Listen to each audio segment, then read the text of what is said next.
Hey, and we're back again. All right, so in here we're looking at the 4 principles of object-oriented programming. So here are a few items here. There's encapsulation, there's abstraction, inheritance, and polymorphism. Now, these words can sound quite big when you look at them for the first time, but trust me, these are just simple words that we're just not used to using all the time. But once you understand what they do, they become very easy. So for example, if we break down number 1 here and say this is an encapsulation. So this word comes from the word capsule, like capsule.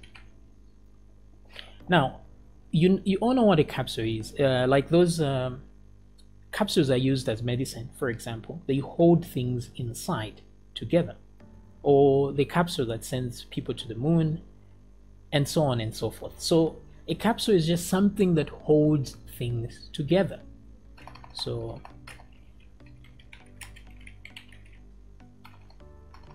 holds things together. This is what this means. It just means classes are able to hold things together. So if we go back to this page here where I'd shown you these classes here, as you can see, if I have 2 or 3 functions here, function, maybe something like my function, my func, like this, okay? So I can have 10 functions in here and they're all held together by the class, like this one, okay? So what this means is these functions are encapsulated inside the class. So this is encapsulation, holding things together. So that's one advantage of object-oriented programming, because you can hold all functions that do similar stuff in one place. Okay, so let's move on to number 2. And number 2 is abstraction. So what does abstraction actually mean? So abstraction means to be abstract, okay? Abstract. Now, what abstract means is, it also means a word like vague. Is it vague like this? I'm not really sure with this spelling. I think that's vague right there.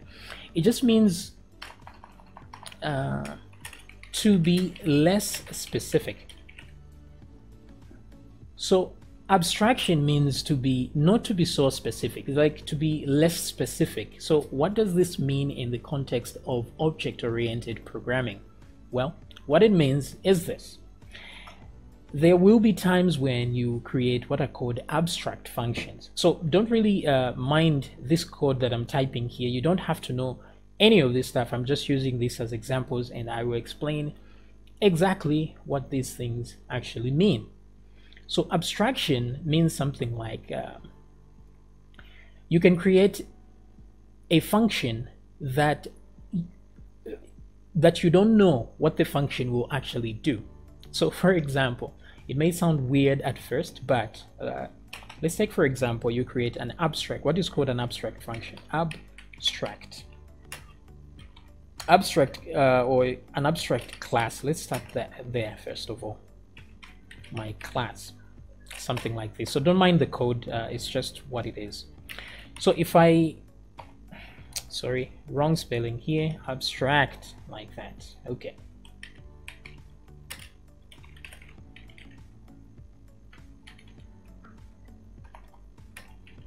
My func again, like so. Now this one is an abstract class. Now if you notice very well, this function here does not have the body like this one has, or that one. I cannot put any code in here. So this is one feature of object-oriented programming, is that you can create a function that is so abstract like this and it has no functionality whatsoever. So what would be the advantage of this is that anyone who extends this class, so anyone who wants to use this class, will have to define their own version of this function, okay? It's like, let me take the same example that we talked about where you are calculating the area, right? Now, if I create a function inside my class here that says calculate area like this, so now this is an abstract abstract class, I don't have the functionality. So the person that's creating the function doesn't even know what it's going to do. But the other person that will inherit, so will use the functionality in here and create another class, and then that class will create actually multiple classes from this, and then each one of them will define their own version of this function, which will calculate area depending on the situation. So for example, if we are calculating the area for a circle, we'll put different code in here. And then if we are calculating the area for a square, we'll put different code, but it's the same function name. So this, in essence, is abstraction, because originally I would declare the function as just with a name, and then later on I will add the functionality depending on the situation. So that is actually an advantage, but you may not appreciate the advantage right now because you don't yet understand how to use these classes. But don't worry, because in future we're going to do all this manually and see how they actually work with real-world examples. So you're going to understand what all that means. So for now, just keep in mind that abstraction just means you can be vague with your functions, and so each instance of a class can have a different implementation of the same function. Okay, so moving on, no worries there. Inheritance. So inheritance is a process of inheriting. I think this copying, maybe let's say like copying some functionality like this.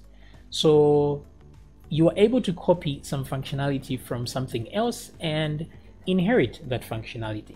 So an example of, let me remove this, of inheritance would be, since you see here we have a class called circle and we have another class called square, but all these belong to a class called shapes. So what I could do is I could have a class called, I can say class shape. Like I have said before, don't mind the code here. This is just for demonstrative purposes. So you don't need to understand any of this, just the general idea of what's going on. So I can have a class of shape. Now, a shape has sides, right? So I can have a function called sides, okay? In here, I can also have a function that they all share, like a function, let's say, maybe even calculate area, for example, is something they all share, because all shapes, you can calculate the area for any of the shapes. So all those are common functions, right, for shapes. So you can put all those, calculate, let's say maybe for argument's sake, let's use the same area, because for the reason that I can't think of anything else. Now what we can do here is, let me do this, let me remove all this here. So the class shape has a function called sides and another function called calculate area. Now both of these are properties of all shapes, so any of these can have them. Now you will find yourself, the reason you would do this is hold on a second here. The thing is, if you have a class with, I think I didn't explain the problem properly, so let me explain that. In a situation where you have a class called circle and you have a class called square, and then they all have similar functionalities like this, normally what you would do is you'd copy all this function and put it in this class, and then copy the same exact functions and put them there like this, okay? So now this is repeating yourself again, because you do need a function called sides and you do need a function called calculate area inside each of these shapes. So instead of doing this, what you would do is you put all that functionality in the parent class like this. You create one parent class, and then you just tell these to inherit exactly the same functionality. So in this case, I would say circle extends shape like this. So the moment I do this, even though this class is empty like this, it automatically inherits this functionality here. So in here, I can still call these functions as if I'm just using this class itself. So I can do the same for square. And then the advantage further, if I say extend shape, I can add a new function here and just say function, new function, like this. Something like that. Okay, so I extend what this already has, and then I can add some functions that are very specific to the circle. So like this, I save on, I organize my code better, and then secondly, I save on the code. So that my software won't be so big because I'm not repeating the same functions that I've already used here in all this. Because here there are only 2 classes here. Now you can imagine if you had 100 shapes, and each shape has similar functionality in there, you'd have a lot of code that is just repeating and repeating over and over. And then if you decide, for example, you want to change how the circle acts in a very specific function. Let's say the circle returns the area, but the units that it's using are wrong. You want to change from centimeters to meters. Then what it means is you have to go through every single shape and change that part in the functions. But in a situation like this where you're just extending an existing shape, I can just change the functionality right in this function, and then all the children that inherit this will have changed in their functionality. So these are the advantages of doing things. It's the same way that when you put information in a function, functionality in a function, once you change what's in that function, every place where you code that function will also change in how it operates. So it's the same way that you can do that, just in a more advanced way with classes. So this is inheritance. So you can inherit functionality from another class and inherit to another class, so or from a class to an object. So I'm going to explain all that in detail. And then finally we get to polymorphism. Now this one here, what it means is these are actually 2 words here. There's poly and there's morph here, and then it's an ism. So morph means form, and then poly means many. So this just means many forms. So what this means is that